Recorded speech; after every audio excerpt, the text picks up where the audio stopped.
Torej, v teh 3/4 ure, 50 minutah želim predstaviti en projekt, en program z naslovom Športajmo in beremo. V bistvu gre za dve zadevi. Ena zadeva je, ko pogledamo na hitro, v tem okviru, da je pod tem sloganom, pod to blagovno znamko Športajmo in beremo, Olimpijski komite Slovenije v sodelovanju s partnerji v Evropskem tednu športa pripravil 3 dogodke. 3 dogodke v 3 splošnih knjižnicah, v 3 osrednjih območnih knjižnicah, v 3 krajih. Na enem sestanku smo rekli na knjižničarski razvojni osi od Kopra, Maribora in Kranja, tako smo malo zavili. In pod tem sloganom Športajmo in beremo pripravil srečanje vrhunskih športnikov z mladimi športniki, torej s tistimi, ki stopajo na športno pot, namenijo veliko časa temu ukvarjanju športa. In tema ni bil samo šport, temveč kako biti boljši športnik s tem, da beremo. Ti 3 dogodki so sovpadali tudi z pomembnimi datumi, ker pač odrasli smo naravnani na to, da si postavimo datume kot neke opomnike, kaj je pomembno. Torej, v Kopru smo se srečali 17. septembra, ko je bil dan zlatih hrušk, v Mariboru dan po prvem praznovanju prvega praznika slovenskega športa in v Kranju 30. septembra ob zaključku Evropskega tedna športa. Da so se ti 3 dogodki, ki so kot zunanja manifestacija enega programa zgodili, se pa so stvari odvijale že približno 7 let. Torej 7 let v sklopu sodelovanja Mariborske knjižnice z določenim športnim društvom.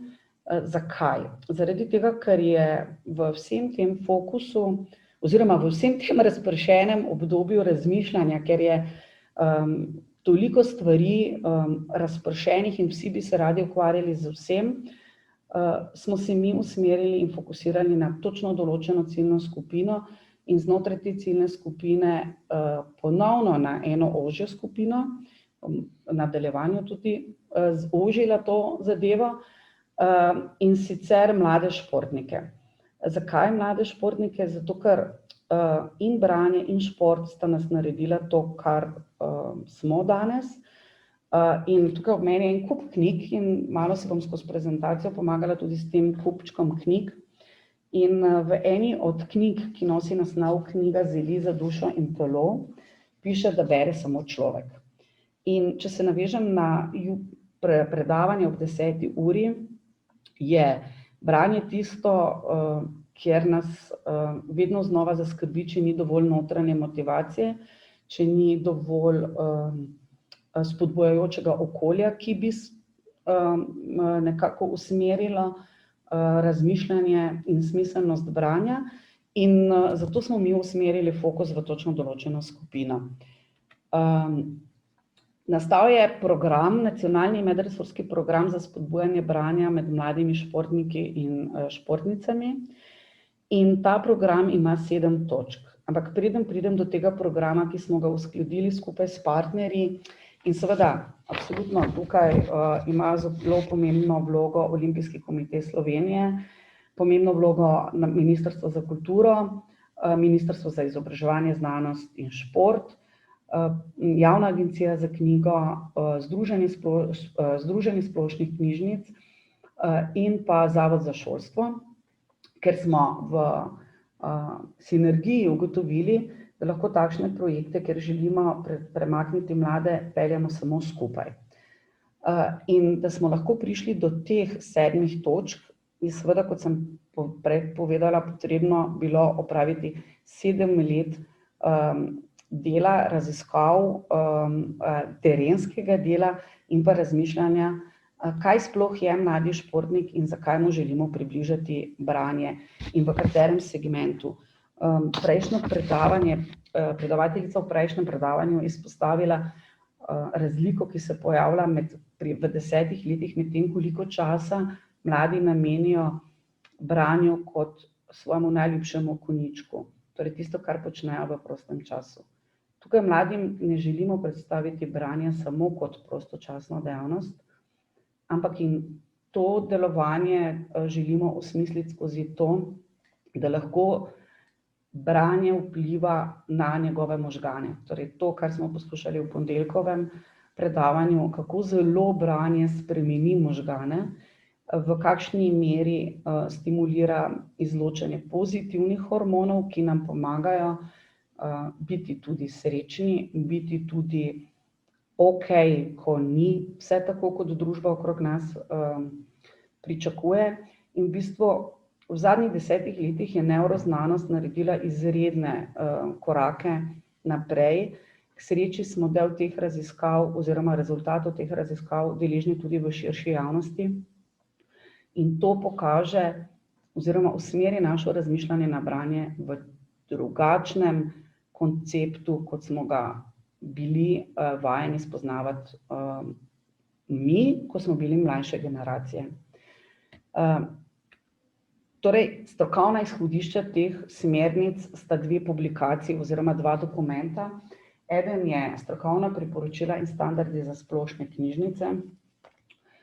Dokument, ki je pred 2 letoma vpeljal v polje splošnih knjižnic pojem proaktivne knjižnice in pa knjižnično vlogo.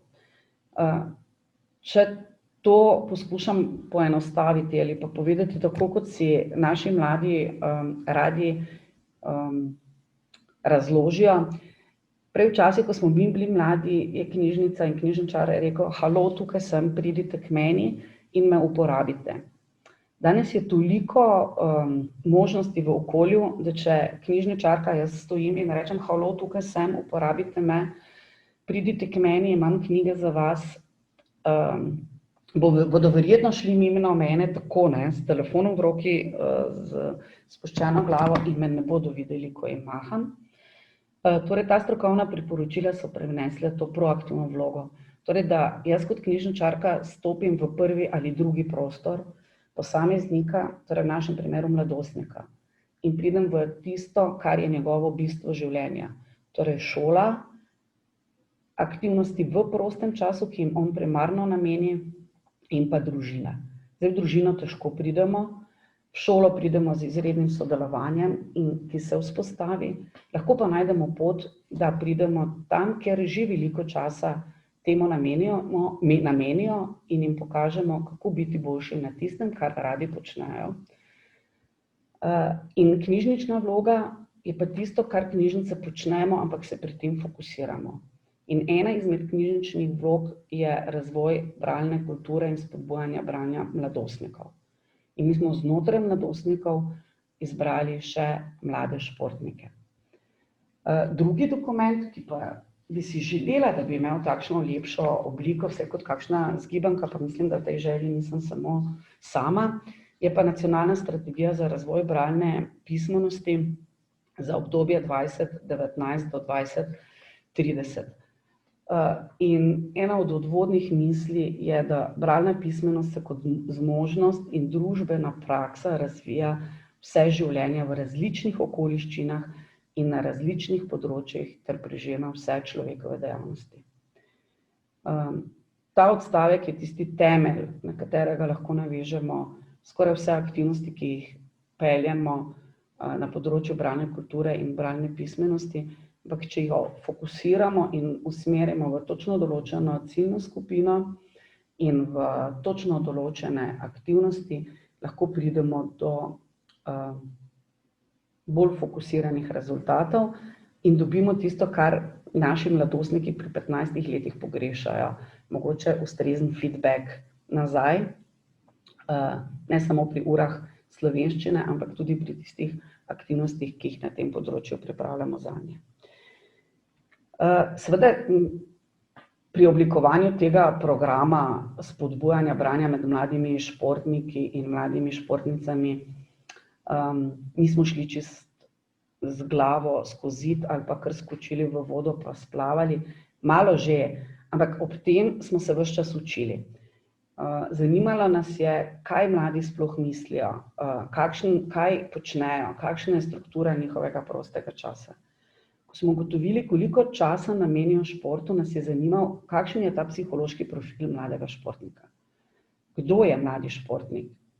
Je fant, ki rad bere, je fant, ki ima rad šport, je brat, je še kaj drugega, če govorimo o fantih, ki smo slišali, da po eni strani manj berejo, po drugi strani več časa raje namenjajo branju. In kakšen je ta celostni pristop k izgradnji osebnosti mladega športnika? Zanimala nas je tudi spremenjena podoba športnika v javnosti in kaj so mladi danes. Če začnem na koncu, pri mladih danes, bom rekla, da je zelo dobro odpre oči v to, kaj so mladi danes. Še ena knjiga, ki že imamo skoraj v vseh knjižnicah, in to je knjiga Sožitje v družini Jožeta Ramovša. In ena od pomembnih ugotovitev v tej knjigi ali pa napotek, da generacije, ki sedaj stopajo v srednjošolsko izobraževanje, so generacije, ki sledijo zgledu, sledijo dejanjem in ne besedam. In če smo pri navdušenju iz jutranjega predavanja, težko navdušimo danes mlade za karkoli, pa naj bo to šport ali pa gibanje, ali pa zdrava prehrana, ali pa odsotnost mobitelov v svojem življenju, če jih odrasli prakticiramo ravno nasprotno od tega. Torej, mladi danes izredno gradijo na vzgledu, ne sprejemajo avtoritete po defaultu, temveč si odrasli avtoriteto pri njih zgradimo skozi dejanja in ne skozi besede. Kaj je z mladimi in njihovim prostim časom? Torej, znotraj mladostnika smo v tem programu vzeli mlade med 15 in 19 letom. Tukaj sta dva razloga. Eden je ta, da skozi različne raziskave opažamo, da branje v tem segmentu morda najbolj upade. Drugič je pa to tista populacija, ki je na prelomu, ko se začne oblikovati lastna identiteta pri iskanju lastnih vrednot. Torej, v Sloveniji je te populacije med 15 in 19 letom 2,2%. Če pogledamo, zelo majhen procent. Ampak ključen procent, ker ta generacija bo zelo kmalu prišla na delovna mesta, na funkcije, ker bo odločala o tem, kako bo potekalo naše življenje. In zato si želimo, da imajo pozitiven odnos do branja in da v branju vidijo smisel. Ne le način preživljanja prostega časa, temveč tudi izoblikovanje osebnosti ter pridobivanja znanja. V tej populaciji se 55% mladih moških športom ukvarja vsaj enkrat tedensko. In malo manj kot enkrat tedensko se športom ukvarjajo mlada dekleta. Zdaj, pri teh 2,2% mladih v Sloveniji je pa tudi na drugi strani statistika, ki jo prinese pregled športa v Republiki Sloveniji, v tudi eni takšni veliki, debeli publikaciji. In v Sloveniji imamo med letom 15 in 19 7084 kategoriziranih športnikov. Zdaj, kaj pomeni kategoriziran športnik? Jaz sem si to napisala. Kategorizacija so določeni razredi na področju športa, kamor se športnik glede na svoje rezultate uvršča. In je tukaj olimpijski razred, svetovni, mednarodni, perspektivni, državni in mladinski. Torej, zakaj od 15. do 19. Ker je kategorizacija možna šele pri 15 letih. Torej, od 7084 vseh športnikov kategoriziranih, ki jih imamo, je v starosti med 15 in 19 4036 takšnih, ki sodijo v to starostno skupino, kar pomeni, da je več kot 50% vseh kategoriziranih športnikov. Druga postavka naspram kategoriziranih so pa registrirani športniki. Teh je v Sloveniji skoraj 60 000, kar absolutno pove, da Slovenci radi športamo in da je prav, da imamo dan slovenskega športa kot državni praznik.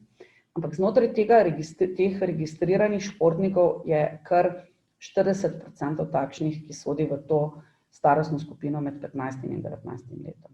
Torej, precej otrok med 15 in 19 letom, torej mladostnikov, se športom ukvarja več kot enkrat na teden in več kot 1 uro na teden. In to postaja njihov način življenja. Za ilustracijo, v Sloveniji imamo 3701 športno društvo in v preteklem letu smo dobili 36,255 usposobljenih amaterskih športnih kadrov. To pomeni, da so skozi predpisane programe usposabljanja šli posamezniki, ki so imeli takšno ali drugačno športno pot in sedaj sodelujejo pri oblikovanju teh mladih športnikov.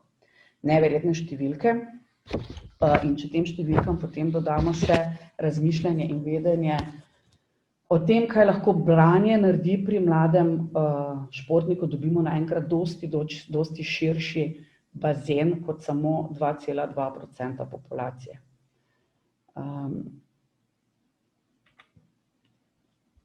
Psihološki profil mladega športnika. Psihološki profil mladega športnika je zanimiv in potreben pri tem programu zaradi tega, ker za mladostnika veljajo ene značilnosti, ene običajne mladostniške reakcije, ki so vezane na tiste psihološke razvojne naloge, ki bi jih naj mladostnik opravil v tem procesu. Vemo, da je mladostništvo kot sam pojem dokaj mlado, da prej so bili otroci, pa so bili odrasli. Otroci, ko so bili toliko stari, da so se lahko poročili in imeli svojo družino, so postali odrasli, ki so začeli delati, in pojem mladostniškega obdobja je dokaj mlad. Ampak zanimivo je to, ker v športu se pa zahteva nekaj popolnoma drugačnega, ali pa druge zahteve veljajo kot pa od običajnih mladostniških reakcij.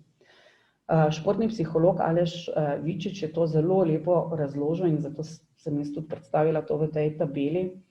Če pogledamo samo področje telesa, psihološko razvojno je, da obvlada sprejeti telo. Telo se zelo spreminja v tem obdobju in običajna mladostniška reakcija je negotovost, nekoordiniranost, nesprejemanje svojega telesa. Zdaj od športnika, od mladega športnika se zahteva v športu zanesljivost in obvladanje svojega telesa. Ena od nalog, zelo pomembnih nalog v razvoju mladostništva je, da se osamosvoji čustveno, mišljenjsko, mogoče tudi ekonomsko, ampak vseeno, da odraste. In tukaj je odzadaj pri običajni mladostniški reakciji uporništvo, brezbrižnost do avtoritete odraslih. Pri športu to ne gre tako, ne. Pri športu je potrebno biti ubogljiv, slediti. Posebna skupina, ki ima izreden vpliv na mladostnika, so njegovi vrstniki. Normalno je, da si mladostnik želi biti priljubljen in pripadati neki skupini. In običajna mladostniška reakcija je podrejanje, negotovost. V športu se zahteva neodvisnost, nevplivanje. Kaj so vrednote identitete? Da se v tem obdobju vzpostavlja, da se odloča za svoje identitete, da se odcepi od tistega, kar prenese družina, kar prenese okolje. In običajna mladostniška reakcija je faza eksperimentiranja, ugotavljanja, spoznavanja. V športu je jasno, vrednota je športnik, biti športnik. Tukaj mladostniki ogromno krat se izgubijo v tem, kaj biti športnik, in to postane za njih bistvo, kar se pokaže potem pri kakšni poškodbi. In pa dosežek. Torej, fokus, cilji in dosežki. Prosti čas, zdaj normalno psihološka razvojna naloga je, da ga zaužijejo na veliko. Torej, običajna mladostniška reakcija je predajanje, uživanje. V športu se zahteva odrekanje. Torej, točno določen način in prostega časa, v bistvu ves prosti čas gre za šport. Šola prenese s seboj obvladanje več v višji zahtevnosti biti uspešen. Običajna mladostniška reakcija je dvom vase, umik, tesnoba, strah, padec motivacije. Nekaterim se zgodi to, da so celo osnovno šolo odličnjaki, pridejo v srednjo šolo, drug način dela, drugi učitelji, drug pristop, mogoče pride prva negativna ocena. V športu se zahteva in pričakuje, da je tukaj mir.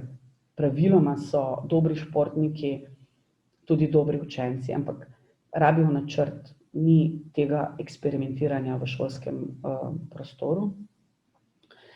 Šport prinese, sam kot šport, je obvladati več, v višji zahtevnosti biti uspešen, podobno kot v šoli. Običajna mladostniška reakcija je tudi tukaj umik, tesnoba, strah. Za športnika v športu je pa prepričanost vase, delavnost in neustrašnost. In tukaj pri 15 do 19 letih je telo lahko zelo že natrenirano, tam, kjer se pa ustavi, je pa v glavi. Naslednja stvar je celostni pristop k izgradnji osebnosti mladega športnika. Če mlad športnik do 15. 16. leta dela na telesni pripravi, pa tehnični pripravi in taktični pripravi, je to zdaj tisti čas, ko se vključi tudi psihološka priprava. Zakaj omenjam psihološko pripravo? Ker za psihološko pripravo je odzadaj sprožanje motivacije, je poznavanje tega, kako telo deluje, je poznavanje empatije, je poznavanje sočutja, razumevanja okoliščin, razumevanja skupinske dinamike, sploh v ekipnih športih. In kje vse to spoznati? Najlažje kot v knjigah in z branjem. In ko mladim športnikom predstavimo branje kot tehniko treninga njihovih misli, kot tehniko treninga fokusa, ker da se lažje osredotočijo, se njihov pogled na branje spremeni.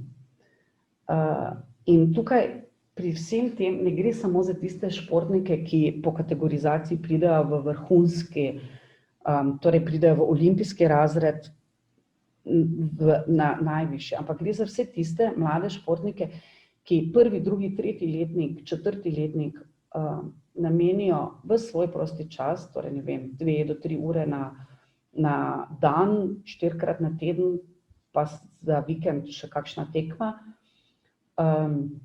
da tudi ti športniki potem odidejo z enim drugim odnosom do sebe in ko končajo športno kariero, da imajo dodatna znanja, dodatna vedenja, ki so jih pridobili ravno s pomočjo branja in v sklopu tega, kar imajo najraje, torej ukvarjanjem s športom. Spremenjena podoba mladega športnika v javnosti in mladi danes. Torej, kaj je nekoč bil šport? Šport nekoč je imel res vlogo rekreacije. Zdaj, v današnjem času, v zadnjih 40-50 letih, se ta industrija okrog športa popolnoma spremenila. Vse je bolj vidno, tako tudi na vseh ostalih področjih, in hkrati dosti bolj stresno. In konkurenca je nekoč bila manjša, zdaj je večja. Cilji so bili nekoč manj pomembni. Sedaj so dosti višji, zelo dostikrat tudi finančno pogojeni in poklicna usmeritev. Mi radi rečemo, danes bi vsi radi imeli doma mladega Dončića, še mlajšega kot je, pa Dragića, pa Kopitarja, pa še koga, in to otroci spremljajo zraven. Nekoč je bila za šport pomembna notranja motivacija, nekdo je počel, ker je to rad počel. Zdaj postaja vedno močnejša zunanja motivacija. Nekoč je bil pogoj uspeha samo trening, zdaj je trening plus prehrana, plus fitness, plus oprema, plus psiha in mi dodamo zraven še plus branje. Nekoč staršev ni bilo, zdaj smo zelo vpleteni, tako kot vse ostale stvari, tudi v šolah prej staršev ni bilo, slučajno ni bilo v redu, če si doma rekel kaj čas za učiteljico, če si dobil slabo oceno, danes je zgodba čisto drugačna. Posebno vlogo igrajo mediji, nekoč in danes, in denar, poklic, to nekoč pri upravljanju športa, ukvarjanju s športom ni bilo pomembno. Danes se za športno kariero odloča vedno več mladih. Relacija šola-šport je bila nekoč drugačna. Šola je prva, šport za zraven, sedaj je prizma obrnjena na drugačen način. In tisto, kar je morda v povezavi tudi z branjem in tudi športanjem zelo moteče, je to, da nekoč ni bilo toliko nujnih opravil v tem smislu družabnih omrežij. In če se pogovarjamo o tem, kar je bilo nekoč in kaj je bilo danes, je bil tudi koncept prostega časa nekoč drugačen. Precej časa nazaj ga sploh ni bilo, potem ga je doba industrializacije prenesla in danes se koncept prostega časa ponovno spreminja, ravno pri mladostnikih. Torej, izhodišče tega nacionalnega medresorskega programa za spodbujanje branja med mladimi športniki in športnicami je seveda sodelovanje partnerjev na nacionalnem nivoju, hkrati pa izkušnje, ki smo jih v mariborski knjižnici pridobili v sodelovanju s hokejskim drsalnim klubom Maribor, kjer se je branje vkomponiralo ravno v ta proces, ne samo kako preživeti čas na avtobusu iz točke A na točko B, pač ker hokejisti potujejo, ampak kako pridobiti iz knjig znanje, ki ga potrebujem, da sem tudi boljši športnik, in kako trenirati tisti fokus, ki ga potrebujem, da sem lahko boljši tudi v šoli in pri športu. Zdaj, hokej je zanimiv iz ne samo geografsko potovalne relacije, ampak tudi, ker gre za izredno dinamičen in zahteven šport. In moram priznati, da ko sem začela sodelovati s hokejisti, si nisem niti približno predstavljala, koliko pravil je odzadaj za hokejem, koliko možnosti je. In v trenutku študija hokeja, ker tudi to je zahtevalo to sodelovanje, sem zasledila uporabo termina brati igro. Brati igro, brati igralce. In ko sem trenerja prosila, da mi to razložijo, kaj zdaj to pomeni brati igro, brati igralce, seveda sem dobila odgovor, pomeni znati predvidevati, znati prepoznati. Sodobni hokej je tako dinamičen, tako hiter, da ne morejo pri taktiki vseh situacij se naučiti, ker jih potem nasprotnik preseneti s čisto žnjo varianto, če tako rečem.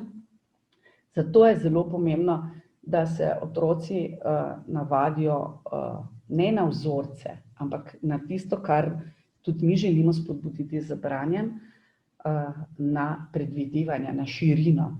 In potem, ko smo začeli sodelovati tudi širše z OKS-jem in z ostalimi partnerji, so me trenerji iz drugih disciplin podučili, da je podobna situacija pri vseh športih. Torej, miselnost in uravnanost in tisto, kar prinese v šport glava, je na koncu tisto, kar je lahko razlika med dobrim in zelo dobrim ali pa odličnim. Lansko leto smo prvič speljali v Evropskem tednu športa dogodek v Mariboru, kjer smo izbrali tradicionalno storitev, ki jo knjižnice ponujamo, torej literarni večer v preobleki, torej pogovor o knjigi, vendar nismo povabili pisateljev ali pa ustvarjalcev na področju literature, temveč 3 vrhunske športnike. 3 olimpike, ki so spregovorili o svojih izkušnjah športnih, življenjskih in v odnosu do branja in sodobnih družabnih medijev. Pri vseh 3, pri lanskem dogodku in pri vseh 3 dogodkih, ki smo jih letos organizirali, izhajamo iz tega, da mlade športnike nagovorijo vrhunski športniki, ki prihajajo iz lokalnega okolja. Zakaj nam je to pomembno? To nam je prvič pomembno zaradi vzgleda, drugič zaradi prepoznavnosti, zaradi poznavanja okolja in zaradi tega, da mladim približamo to realnost v realnosti. Torej, danes se nam zgodi, pa ne samo mladim, tudi odraslim, da lahko zelo hitro izgubimo tisto nit, kaj je zdaj realno ali tisto, kar vidim na Instagramu, ali tisto, kar doživim, ali je zame bolj pomemben nek vzornik, ki ga verjetno nikoli ne bom srečal, pa ima ne vem koliko všečkov, ali nekdo, ki je odraščal v mojem okolju, dosegal rezultate v mednarodnem okolju, ampak je šel podobno pot. In moram reči, da lanski odziv strani enih in drugih, torej športnikov in udeležencev, med udeleženci so bili dijaki športnih oddelkov in pa lansko leto še otroci iz zadnje triade status športnika ter pri športnih pedagogih. Ta pozitiven odziv je skoraj kot zaveza, da s tem nadaljujemo v letošnjem letu. In potem smo v letošnjem letu združili moči, povezali Evropski teden športa, Dan slovenskega športa in nacionalni mesec skupnega branja. Pa še ugotovili smo, da so še 3-4 prazniki v tistem času, ki opozarjajo na to, kako pomembno je, da se gibamo in kako pomembno je, da beremo. In potem smo seveda prišli do teh 3 dogodkov v 3 krajih, v 3 regijah, kjer smo gostili 9 vrhunskih športnikov, in ki so delili svoje izkušnje s 175 dijaki športnih oddelkov, 4 gimnazije, 10 pedagogov, 7 partnerjev in pa 3 knjižničarke. Torej, letos smo bili prisiljeni malo drugače narediti, omejiti število udeležencev, ampak še vedno so to številke, ki pokažejo en vidik tega dogodka, drugi vidik so pa izjave športnikov, vrhunskih športnikov na teh 3 dogodkih. Na vseh 3 dogodkih se je pri vseh 9 športnikih pokazal ravno ta smisel knjige v življenju, kako s knjigo preživeti, kako s knjigo prepoznati, da osebne travme niso največje travme, da če bi naredili analizo, kaj berejo ti športniki, bi prišli tam pri strokovni literaturi, pa pri biografijah, prišli bi tudi pri pravljicah. In vsekakor odkrivamo, da so naši vrhunski športniki izredni bralci. In moram reči, da na vseh 3 dogodkih so lahko mladi dijaki slišali to opozorilo ali pa navodilo, da za vsako knjigo, ki so jo prišpricali v srednji šoli, jim je bilo kasneje žal in so jo mogli vsaj še enkrat, če ne večkrat predelati. Tako da po vseh teh dogodkih so se ustvarile tudi debate. Mlade je zanimalo tisto, kar je zanje kot mlade športnike bistveno. Ali so imeli vrhunski športniki kdaj kakšno krizo, ali so želeli odnehati, kaj so naredili po kakšni poškodbi, kdaj jim je bilo najtežje in kdaj jim je bilo najlepše, ko ni bila kolajna. Ker ko je kolajna, vsi vemo, da takrat je vse v redu. Skozi to razpravo in debato in pogovor se je odprl oseben odnos vrhunskih športnikov do branja in do knjige. In prepričana sem, da nihče od nas, ki smo ali knjižničarji, ali učitelji, ali pedagogi, ali drugi promotorji branja, ne bi bili tako uspešni pri tej izbrani populaciji kot prav vrhunski športniki. Da so povedali, da jim branje pomeni in kaj jim branje pomeni. In zanimivo je tudi to, da smo jih vprašali, kaj bi napisali, če bi pisali kakšno knjigo, in dobili smo tudi nekaj dobrih nasvetov. In vsekakor smo se dotaknili tudi knjige Sare Isakovič, ki je napisana v angleščini in govori o mentalni pripravi za plavalce, ampak je uporabna tudi za vse ostale. In med mladimi je bilo wow, napisala je knjigo. Torej, vrhunski športnici, dobitnici olimpijske medalje je bilo dovolj pomembno, da je napisala knjigo, kar pomeni, da je v njihovem razmišljanju knjiga dobila čisto en drug status. Moram priznati, da z mlajšimi, ko delamo z 12-13-letniki in jim predstavimo to knjigo, seveda najprej razložimo, kdo je Sara Isakovič, kakor je ona dobila kolajno, so bili v tej generaciji praviloma stari 2 do 3 mesece. Ampak, ko jim to razložimo, ko jim pokažemo še kakšen posnetek, se njihov fokus oziroma njihova percepcija knjige spremeni. Ni več samo knjiga za domače branje, je še knjiga za kaj drugega zraven.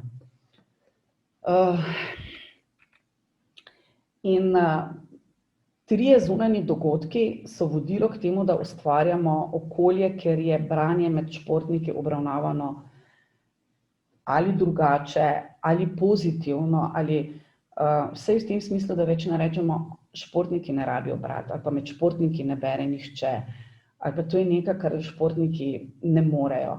Ko se pogovarjamo z mladimi športniki, ugotovimo, da je precej med njimi dislektikov ali pa ima kakšne druge težave. In potem ugotovimo, da so zaradi tega nehali brati ali pa ker jim je bilo težko brati.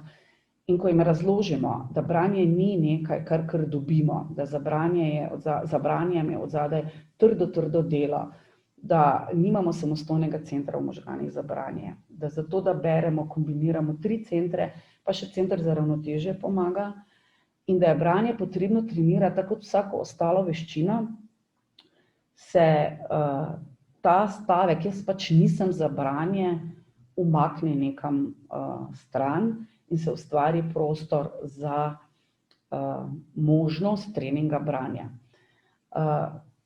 Torej, eno so te smernice za spodbujanje branja med mladimi športniki in športnicami, ki jih bom predstavila na koncu, čisto iz tehničnega razloga, zato ker bom lažje delila v PDF formatu vsebino teh smernic. V sodelovanju z Mestno knjižnico Ljubljana, Pionirsko centrom za mladinsko književnost in knjižničarstvo, Fakulteto za šport ter Nacionalnim inštitutom za javno zdravje smo pripravili tudi izbor kakovostne literature za otroke in mladostnike ter izbor strokovne literature na temo športa in gibanja. To je en seznam, ki ga že več let tradicionalno ti partnerji pripravljajo, letos smo ga povezali s tem dogodkom Športajmo in beremo.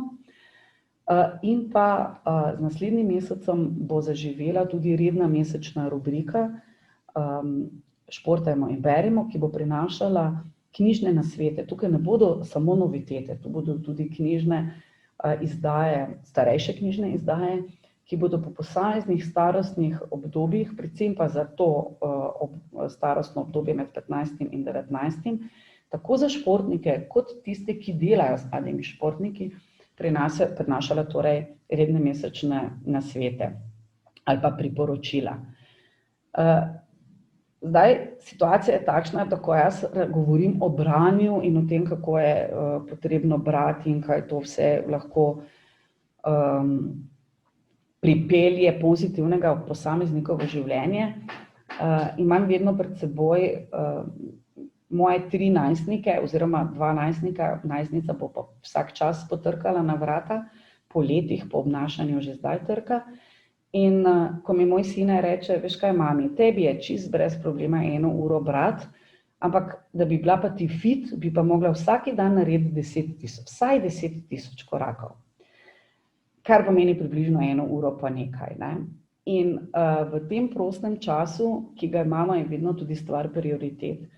In tukaj želimo s tem programom vzpostaviti branje in odnos do branja kot del tega časa, ki ga mladi športniki preživljajo pri športu in pri pripravi na šport.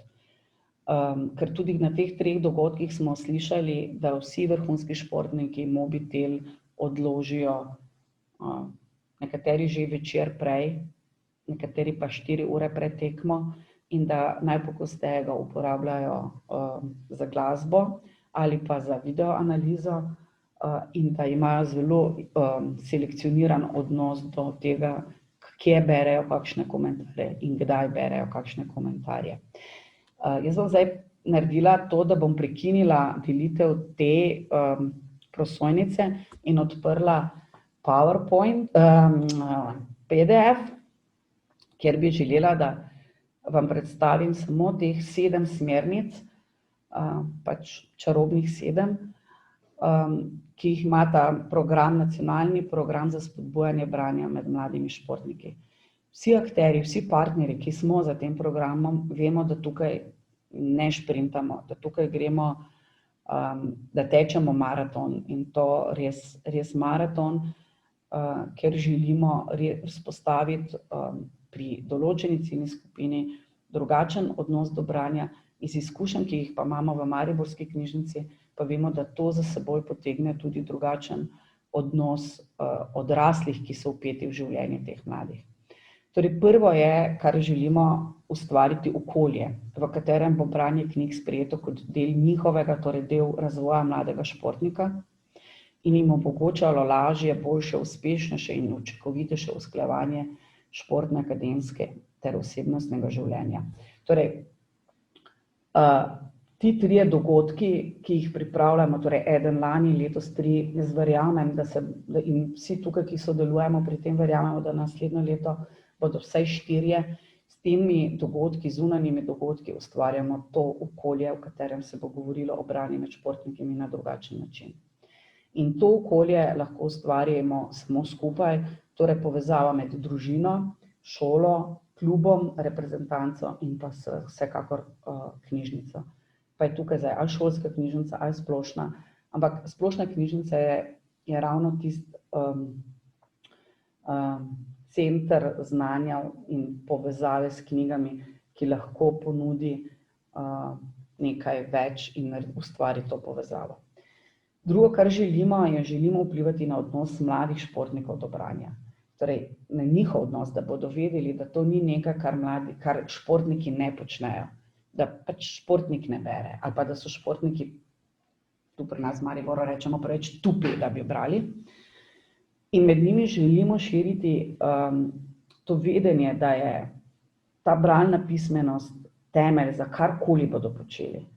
Jaz jim rada rečem, če ne drugega, enkrat boste mogli prebrati svojo pogodbo na katerikoli ravni, profesionalni kot športnik ali pogodbo o zaposlitvi, in če takrat vaš fokus ne bo usmerjen v besede in pomene, lahko da podpišete nekaj, kar vam ne bo ustrezalo. Tretje, kar želimo mladim športnikom predstaviti branje kot veščino. In to kot tisto veščino, ki jo izboljšaš s treningom. Njim je razumljivo, da če želijo osvojiti neko novo tehniko pri treningu ali pa pri svojem športu ali pa se izboljšati, da v to vložijo več in več in več ur časa. 10.000 korakov ali pa 10.000 besed, ampak to je proces. Ne rodimo se z branjem, branja se priučimo. In tisto, kar se vsi na novo učimo, je 4. točka, ker jim želimo izpostaviti, predstaviti, kaj pomeni branje za razvoj možganov. Zdaj nevroznanstveniki, nevropediatri poznajo že, predstavljajo že skene možganov 3-letnika, ki preživi večinoma časa v stiku z zaslonsko tehnologijo ali pa digitalno tehnologijo, in pa 3-letnika, ki s tem še nima stikov. Pokažejo se res velike razlike. Zato želimo predstaviti, kako torej branje vpliva na razvoj možganov, kje so tisti pozitivni vidiki branja, ki jim pomagajo tako biti boljši človek, biti boljši športnik in pri tem povezovati akademsko, športno in zasebno življenje. 5. točka je, da jim želimo predstaviti branje knjig, torej ne samo branje, ampak branje knjig kot sestavni del priprave na tekmovanje. Torej, tisti fokus. Če jaz berem, pa nisem osredotočena na kaj berem, lahko berem eno stran tudi 3-krat ali pa 4-krat, pa sploh ne bom vedela, kaj sem prebrala. In v trenutku, ko je potrebna največja osredotočenost, je lahko to tudi način, kako se umiriti, kako povečati fokus, ker to pa se vsi športniki, vsi mladi športniki strinjajo, da brez fokusa ni rezultatov, ni napredka. Šesta je, da za mlade športnike želimo oblikovati individualne bralne nasvete. Jaz imam tu ob sebi eno knjigo, ki jo bom predstavila na primer hokejistov. Roman, izjemen roman, Mi smo medvedi, pa ne samo dobra zgodba, ampak hokejisti so mi povedali, da je avtor naredil izredno raziskavo, da je lahko verodostojno napisal ta roman, ampak če bi ta roman ponudili, ne vem, nogometašem, košarkašem, se verjetno v tem ne bi našli. Zato Posploševanje, ena knjiga za vse, ni tisti pravi odgovor, je pa dovolj knjig, da najdemo, temu rečemo knjižničarji, skozi referenčen pogovor in skozi odnos z mladimi športniki, s klubom, z reprezentanco, selekcijo, znotraj tega vsebine, ki jih lahko pripeljemo, in knjige, ki jih bojo nagovorile.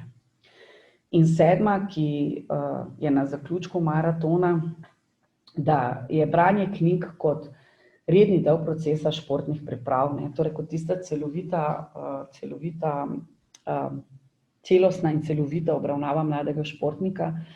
In s pomočjo tega programa želimo model procesa, ki bi bil sestavljen iz 4 stebrov, 3 že absolutno poznajo in imajo, torej informacije, znanje o izbrani športni panogi, torej tisti šport, ki si ga oni izberejo ali pa jim ga starši izberejo, informacije o fizični pripravljenosti, ker tudi tukaj ogromno informacij potrebujejo mladi športniki, o zdravi športni prehrani, težko ti dosegaš rezultate, če ješ samo Haribo bombone, ali pa pohano, čeprav je to način življenja, kot je nam povedal vrhunski športnik Filip Fliser, in pa potem vsekakor informacije o psihološki pripravi ali predpripravi na psihološko pripravo. Torej, vse tisto, kar knjige in branje prinesejo, koncentracijo, osredotočenost, spoznavanje različnih vlog, spoznavanje sebe, čustev, torej tako imenovana športna inteligenca.